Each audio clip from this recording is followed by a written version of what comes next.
বলবো মীর মাধবের গল্প। একজন মুঘল দরবারি, তার গল্প, তার কৃষ্ণ প্রেমের গল্প। ভক্তির জন্য ভাষা লাগে না, ধর্ম লাগে না, রূপ লাগে না, লাগে শুধু নির্বল প্রেম। আর যেখানে প্রেম সত্য সেখানে ভগবান নিজেই দৌড়ে আসেন। এই গল্পের এটাই সারমর্ম। গল্পটা শুরু করি। উত্তর ভারতে এক হ্যাভেলিতে এক ব্রাহ্মণ বসবাস করতেন। অদ্ভুতভাবে সেই হ্যাভেলিরই উপরতলায় একজন মুঘল দরবারিও থাকতেন। সেই মুঘল দরবারি রোজই ভোরবেলা শুনতেন যে নিচে যে ব্রাহ্মণ আছেন উনি কিছু গান গাইছেন। সেই গানটা উনি শুনতেন। ব্রাহ্মণ খুব ভোরবেলা স্নান করে এসে গীত গোবিন্দমের পংক্তিগুলো পড়তেন। ভাষা তো উনি বুঝতে পারেন না যে কি ভাষায় কথা হচ্ছে বা কি পড়ছেন, কিন্তু এত মধুর সে ভাষা যে উনি মোহিত হয়ে যেতেন। তো মাঝে মধ্যেই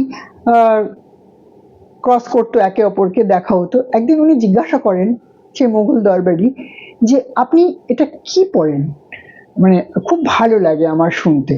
তো উনি বলেন, ব্রাহ্মণ বলেন যে আমি আপনাকে এটা শিখিয়ে দিতে পারি, আপনিও পারবেন। ঠিক আছে, তাহলে আস্তে আস্তে উনি ওই শ্লোকগুলো পড়া শুরু করেন সেই মুঘল দরবারি। এবং পড়তে পড়তে ওনার খুব ভালো লাগতে শুরু করে এবং ওনার মোটামুটি অনেকটা উনি শিখেও যান। অটোমেটিক ভাবে বলার, মনে থাকা আর কি।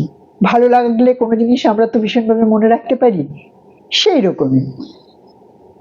তো একদিন সেই ব্রাহ্মণ বলেন যে যখন এইটা পড়া হয় তখন স্বয়ং শ্রীকৃষ্ণ এটা শুনতে আসেন, তাই আপনি যখন এটা পড়বেন তখন একটি আসন পেতে রাখবেন, কেননা কৃষ্ণ বসে সেটা শুনবে। তাই যাই হোক, উনি বলছেন দেখুন আমার তো সিপাহী মানুষ, আমার যখন তখন ডাক আসে আমাকে তখন চলে যেতে হয়, আমি তো সবসময় ওরকম আসন পেতে রাখতে পারবো না। তখন ব্রাহ্মণ বললেন যে ঘোড়ার উপরে তুমি একটা আসন পেতে রাখবে সেই ভদ্রলোককে, মুঘল দরবারিকে। তো উনি যখনই ওইটা পড়তেন তখনই ওই আসনটা পেতে রাখতেন। একদিন উনি ওটা পড়া শুরু করবেন আর কি, বা শুরু করেছেন, এরকম সময় ওনার কল আসে মুঘল দরবার থেকে যে তখনই সিপাহী, উনি তো সিপাহীর জব করতেন, ওনাকে যেতে হবে। তো উনি ওই আসনটা পাততে ভুলে গেছেন। ঘোড়া ছুটিয়ে উনি ছুটছেন, দৌড়চ্ছেন দরবারের দিকে, কেননা নবাব ডেকেছেন, ওনাকে তো যেতেই হবে। উনি যাচ্ছেন, ঘোড়া ছুটছে ছুটছে, ঘোড়া ছুটছে। অনেকক্ষণ পর উনি খেয়াল করলেন যে একটা নূপুরের আওয়াজ ওনার ঘোড়ার ছন্দে ছন্দে ওনার পিছনে পিছনে আসছে। আরে কি ব্যাপার, কিছুক্ষণ উনি আস্তে করে ঘোড়াটা আবার শুনছেন, হ্যাঁ আসছে। আবার উনি ঘোড়া ছোটাচ্ছেন, নূপুরও ওরকম, নূপুরের আওয়াজও উনি ওরকম পেয়ে যাচ্ছেন। হঠাৎ করে উনি থেমে দেখছেন যে কৃষ্ণ দৌড়ে দৌড়ে আসছে ওনার পিছনে পিছনে। তো উনি ঘোড়াটা দাঁড় করিয়ে দেন, বুঝছে যে প্রণাম করে বলেন যে হে কৃষ্ণ, তুমি এরকম আমার পিছনে ছুটতে ছুটতে তুমি সে থেকে এসছো? ঘামে জবজবে কৃষ্ণের শরীর, কৃষ্ণ সেই ভুবন ভুলানো হাসি। বলছে হ্যাঁ, আমি তোমার পিছু পিছুই আসছি, তুমি এই পদগুলো পড়ছো আর আমি শুনবো না?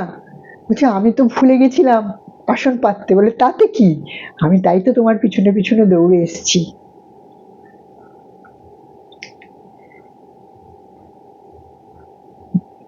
মুঘল দরবারি তো পুরো কি বলবে কি করবে কিছুই তার আর হুঁশ জ্ঞান নেই।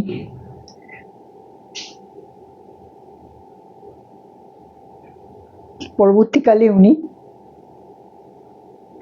ব্রজবাসী হন এবং মীর মাধব নামে পরিচিত হন।